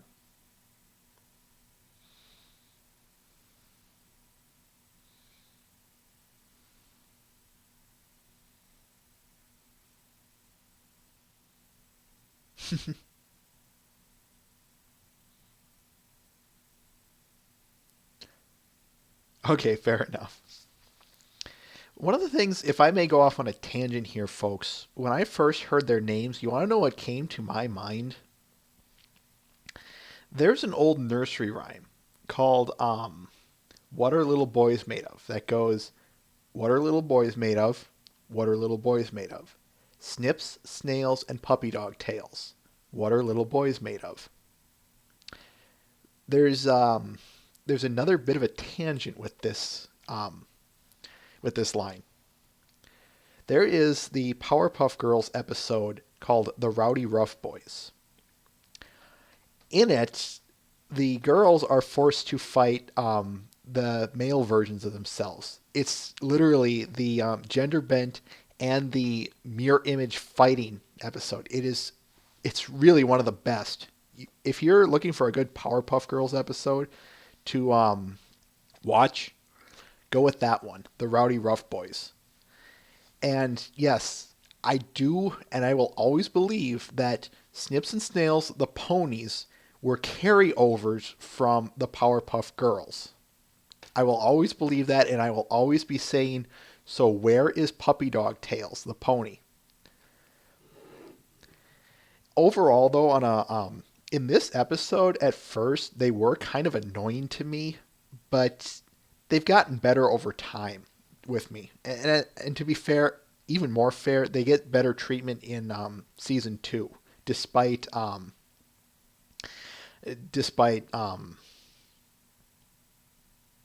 I'll still say they get better treatment. Overall, they're, just the kind of the dumb character types, just comic relief. But if I may go off on something here, they both, Snails reminds me of Ed, and Snips reminds me of Eddie from the show Ed, Edd and Eddy. Or you could also think of them as there's a Flash animation in my favorites. I don't have it on the site. Or on my notes. I apologize. But yeah, what you're thinking, Mr. Ben? They made them look like Bulk and Skull from the Mighty Morphin Power Rangers. It's really well done, and I'll put that up here in the notes when I'm done. But yeah, Bulk and Skull, or Snips and Snails are Bulk and Skull. And in my eyes, I just basically accept that when I saw that little Flash animation, that's exactly what I associated them with, those two. Well, yeah, that is true, Mr. Death Pony. But and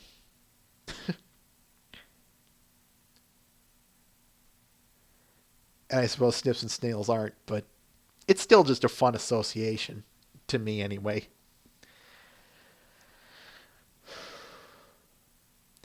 And if I now it's going to be stuck in your head forever, isn't it, Mr. Ben? One other thing I want to note about Snips and Snails. In this episode in particular, I just have one thing to say to them. I'm glad at the end they learned their lesson. Hero worship is unhealthy.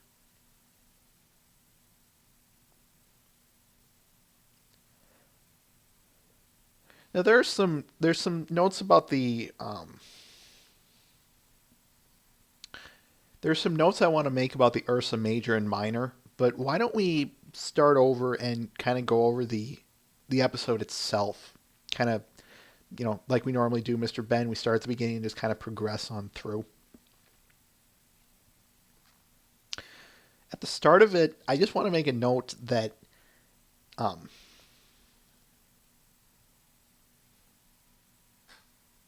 not to be so darn gullible. I agree. I agree. At the when Trix anyway, back to what I was saying. When we get to the introduction of Trixie, that's kind of where I want to start, just because that's about where most substance is, and most of the episode revolves around. I just want to throw this out there. Trixie, you never really upset any of the ponies. You never really outdo them. If anything, the only one you outdo is AJ. And even that, you're using magic. You're cheating. And if anything, how does that make you better when you just humiliate them? How? How?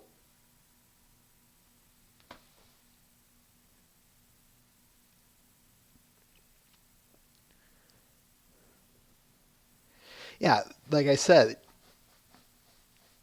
a bit of cheating, Mr. Ben. That's why I said that.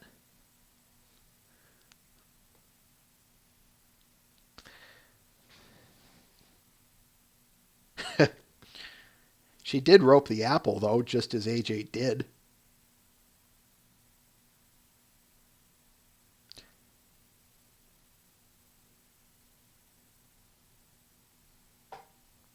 And by the way,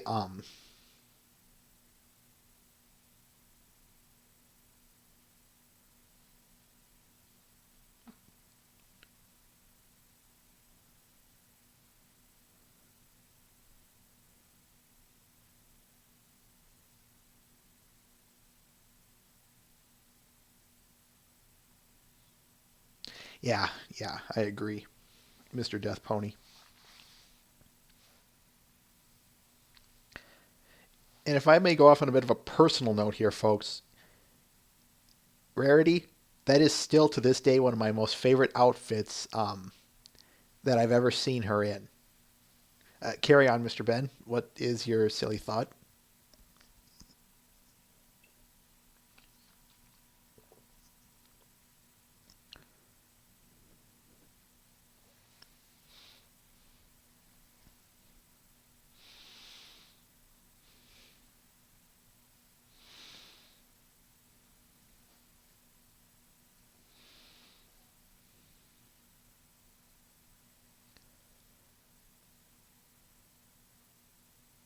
I can already see where this is going, Mr. Ben.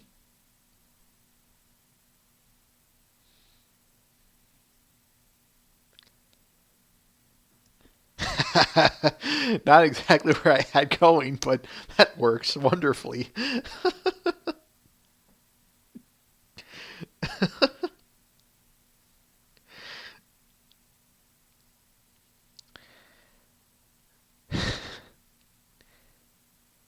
Anyway, as I was saying, I'm kind of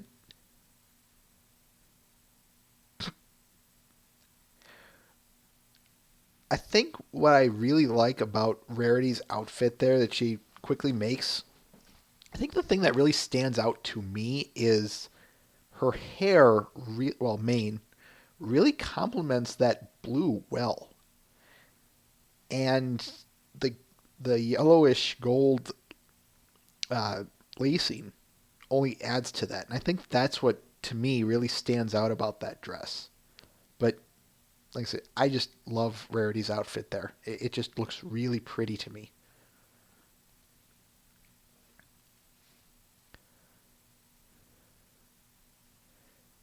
Yeah, no kidding. Now that you mention it, Mr. Ben.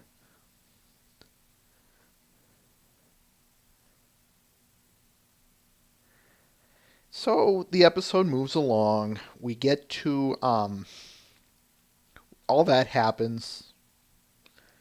Moving along, and finally the Ursa Major comes to town because, like I said, that's kind of there's not a lot to this episode except for just these main points. So we get to the Major Minor. Well, I'll call it an Ursa Minor from here on out, knowing it's the one that rampaged town. since we have now knowledge of it. And what was it I was going to note? Got something written here. Did anyone else notice that the Ursa Minor has the constellation with the same name in his butt? Or, since they're translucent and starry, that the constellation itself is right there. I'm sure you guys are smarter than that. I just wanted to make a note of that. And part of the reason I wanted to make a note of that is because the Ursa Major does not have that constellation in her. So it's kind of it's only sad in that it isn't consistent. That's all. I would have liked to have seen the Ursa Major with the Ursa Major constellation in her. But that's just me. Now, the one thing I do want to bring up about the Ursa Major in particular is this. I'm sure many of you have seen this drawing here. Pulling it up. This original concept drawing by Lauren Faust.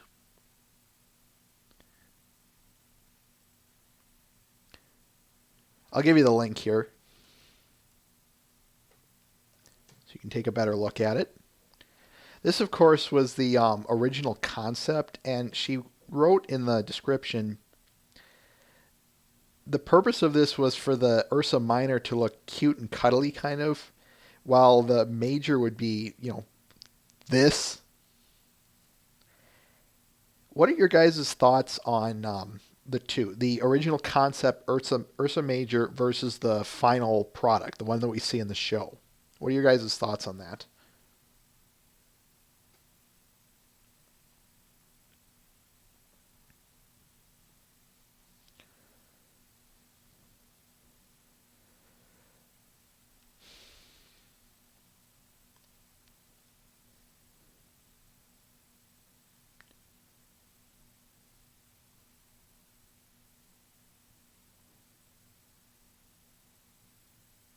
Okay. Mr. Ben.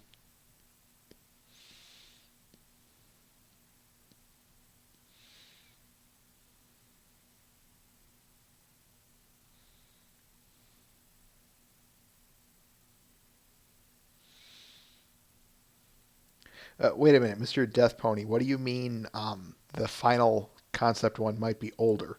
What do you mean by that?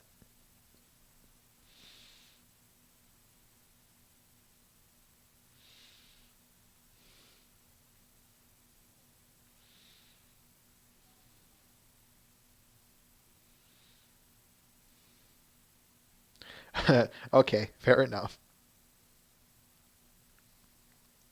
If you have to twist my arm hard enough, I would say that I like the final concept one better than this one, the original concept. And part of the problem I have with the original concept is it's being terrifying just for the sake of being terrifying. We just saw the Ursa Minor rampage the town. Seeing the adult form, as big as they are, is scary enough. The original concept one, like I said, in just my humble opinion, it's just being creepy just to be creepy, or scary just to be scary, or that kind of thing. I'll be the one to say kids can take scary. That's not what I'm arguing. I just don't like this concept for that very reason. That's just me, though. You're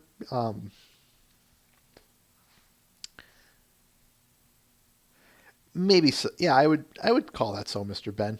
Yeah.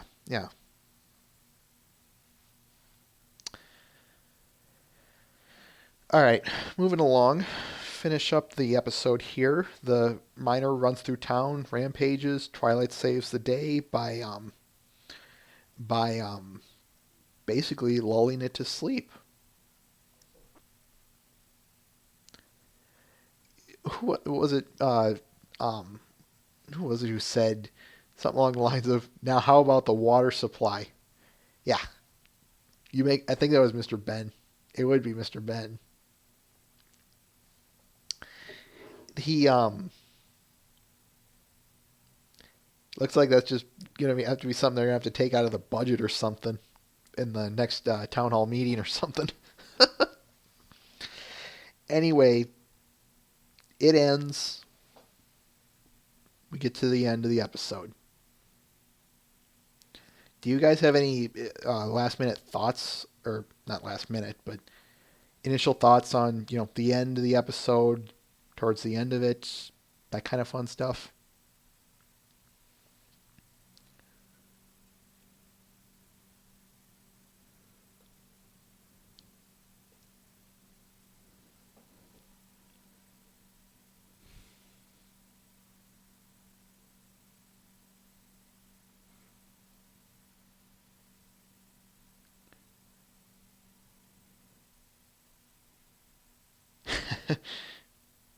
It's something I was going to touch on when we got to the episode as an overall whole.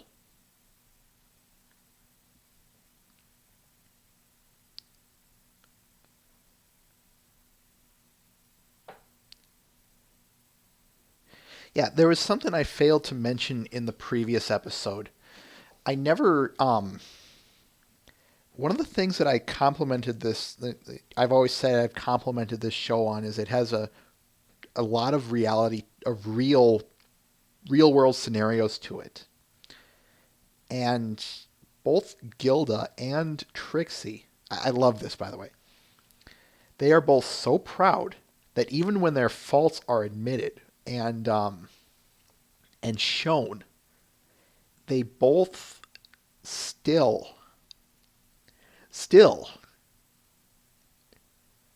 run away because they're unwilling to admit their faults. That shows just how proud both of those characters are. Answer me this, folks. How many times have you seen that? How many times have you seen people so proud of themselves they are unwilling to admit their own faults? They are unwilling to accept that.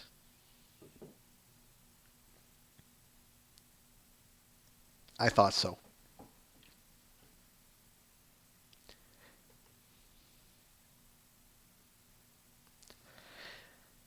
And so, finally, on an overall note, I'm just going to briefly give in my view of the episode itself.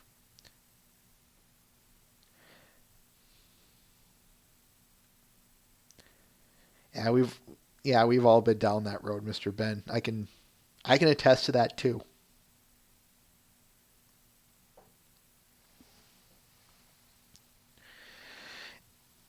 Overall, to me, this is, of course, just personal opinion here, folks.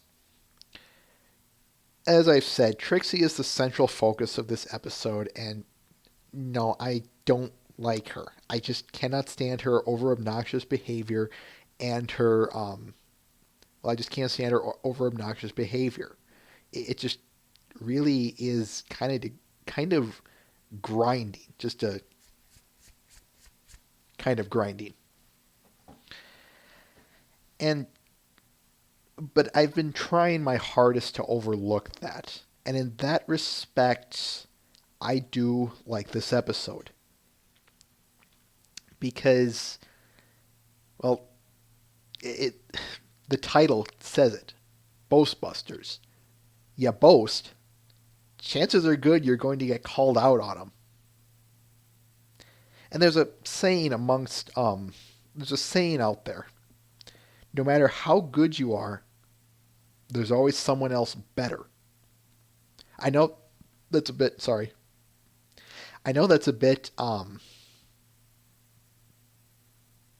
that sounds pretty defeatist or pretty sad, pessimistic.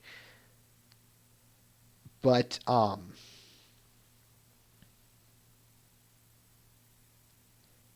it's just something to think about.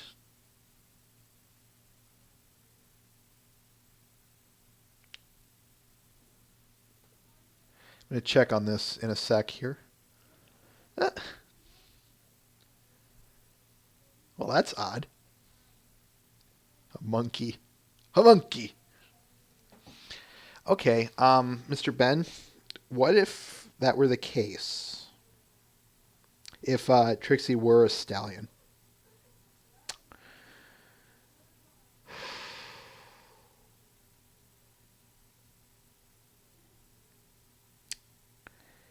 I honestly don't think that would have changed much. I don't think...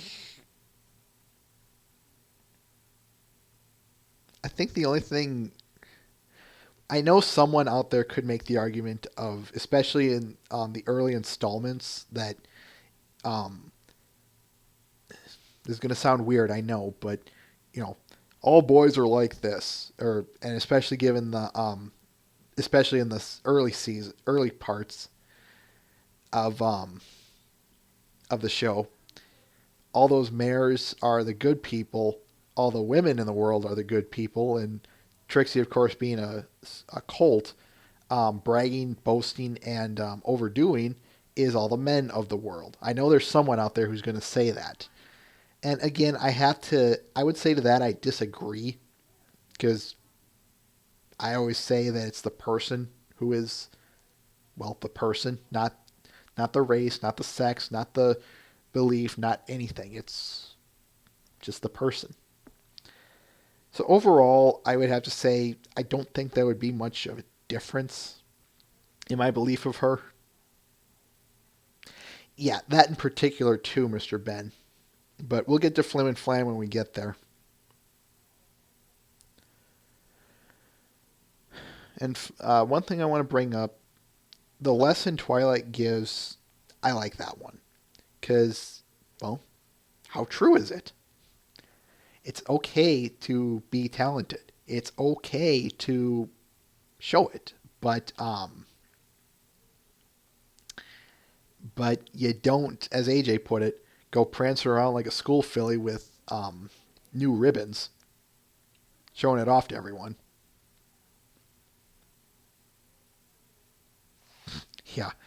Yeah, you tell me about that, Mr. Ben. Jeez.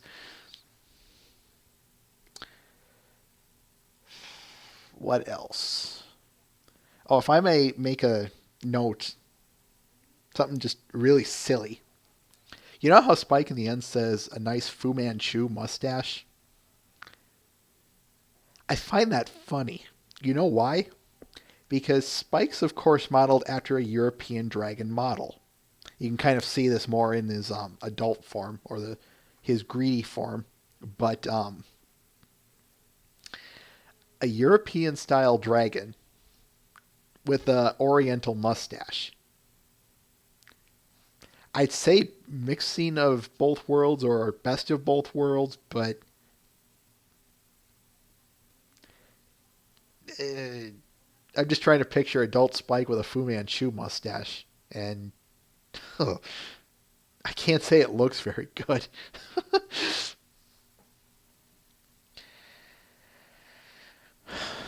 Anything I'm missing, folks? Anything you want to talk about? Because I think I'm just about out of notes there.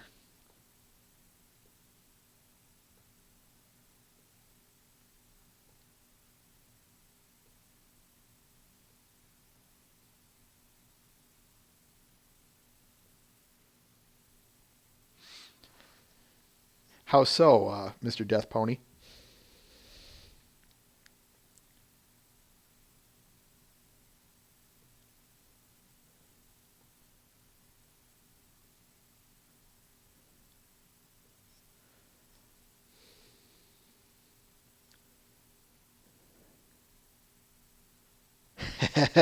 Are you going to have to draw that now? Because...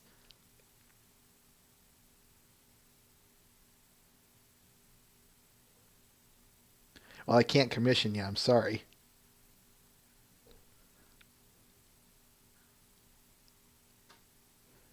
Ah, that's okay. That's okay.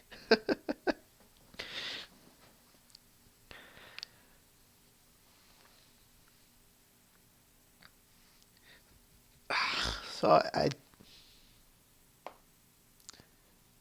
Yeah, I. So overall,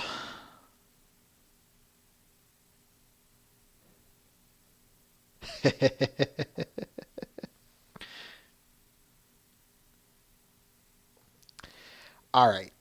Anything else, folks, about the episode that you want to make note?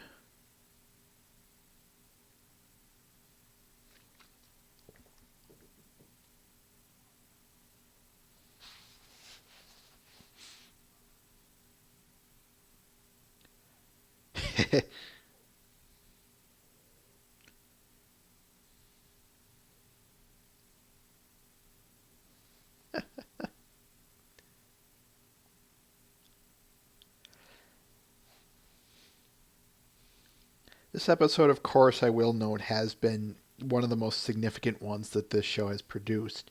Not from a, like I said, not necessarily from the only standpoint I want to make note of is the fact that, of course, it introduced Trixie, one of easily the most popular characters on this show. And I would love it. I was hoping someone would show up today. There was someone I was talking to earlier. She really likes Trixie, and I wanted to hear why, but, well, never showed. And to be fair, I do know why she didn't, so I'm not angry at her. But one of the things I want to note is, of course, Trixie, a very popular character. I am not in any way surprised that they are bringing her back in season 3. How, of course, remains to be determined. But no, I wasn't talking about her, Mr. Death Pony. But no, it's a friend of mine.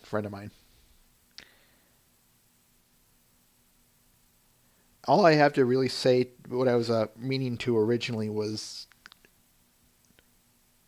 the effects of this episode have reached pretty far and wide. It's just something to be worth noted. And I'm afraid that's about all I really have to say.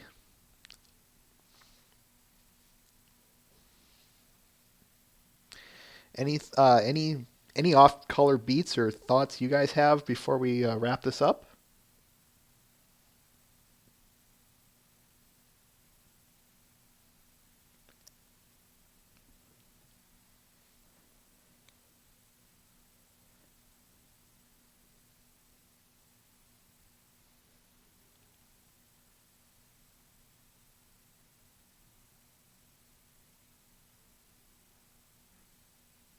Okay.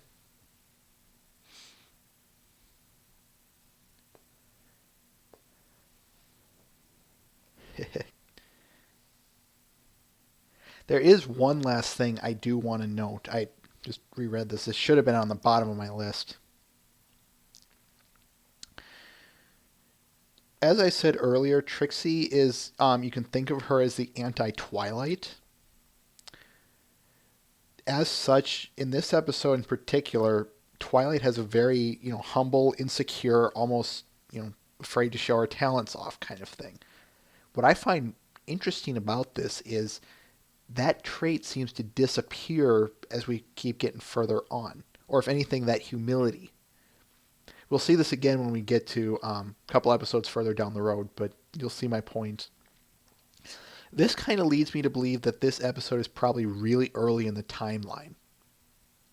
Where exactly, I don't know. And, is it like day 2? Probably not. But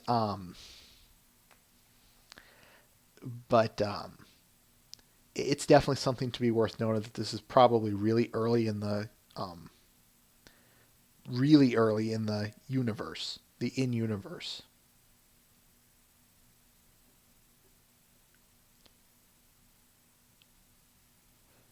Holy crap, Mr. Ben, that's a conundrum. Yourself is also your anti-version of yourself. Holy crap.